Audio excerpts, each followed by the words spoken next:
Internet, and welcome to another Cyber Quickies. My name is Bill Heather from Evolve Cyber Solutions, and today I want to talk about how we all use the internet. We use it in a lot of places on our cell phone, when we're at work, in our house, and maybe even at a coffee shop or like Walmart or Target or something. We use it to do things like, look at videos like this or search on other social media platforms, but also like checking our bank account or looking at information that we might need, or maybe ordering groceries or checking the stock market, things like that. So, most of those sites are pretty secure, right? They use SSL certificates or all these different ways that they can keep our information safe when it's coming from our device out into the cloud or wherever it might be going to their site.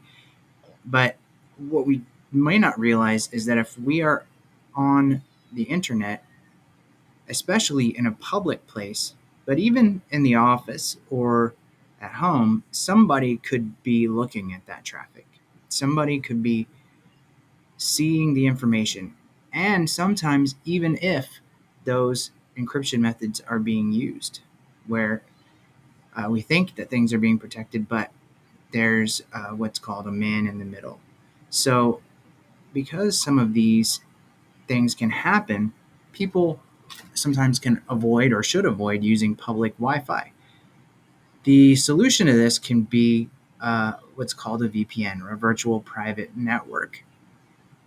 Um, that creates another layer. So, like, the firewall could take that information, like that Wi Fi that you're connected to, could take the information and maybe intercept it if you weren't using a VPN. But if you are, there's another layer, and they can't unscramble that data from the VPN connection unless they're the other end of the connection. So the only difficulty with a VPN is it can be challenging to configure sometimes, or difficult to use. There are many that are pretty easy, but even if they are easy to configure, a lot of times it can be difficult for a IT department or a business owner to manage that and make sure that it's consistently working or connected.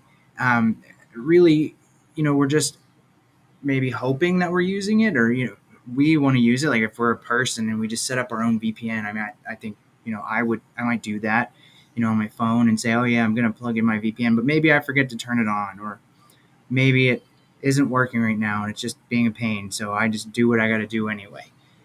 So we're kind of on the honor system there of like, hey, I think this is working, so maybe we're protected, right? But maybe we're not. And sometimes companies can also use a VPN that goes back to their office, which can create some bottlenecks, because then it's like your internet and their internet, and whichever one is the fastest or slowest, or if there's too many people going to the office connection, then the internet can just get really bogged down and slow. So people start losing productivity for the sake of security, which is not really a good trade off in many cases when the productivity loss is extreme. Um, so at Evolve, we want to use something that we call cloud area network. And that's really just taking the same things that a VPN does, but also giving us a better way to configure it and make sure everything's working for everybody. Um, there might be a lot of other names for this type of technology, but essentially we're connecting into this a secure server in the cloud, and then up on the internet somewhere, and then that way the traffic is all protected. All that information that when you put your bank account in there, it just stays safe in transport until it gets to the other end at the bank. Um, so that's one of the ways that we can improve. But also, the whole point of this being that you want to make sure you have something in place, or that you're in a trusted place when you're doing especially sensitive things like looking at bank accounts, or uh, investment accounts, or any of those things. Even your email passwords, anything really. I mean, these criminals are out there just searching for everything. So if that's something that you'd like some help with, or you have any questions that I could answer further, I mean, I just don't want to like babble on about everything. Just get a hold of me. Go to evolvecs.tech, and sign up for a quick discovery call and we can talk about it. Thanks.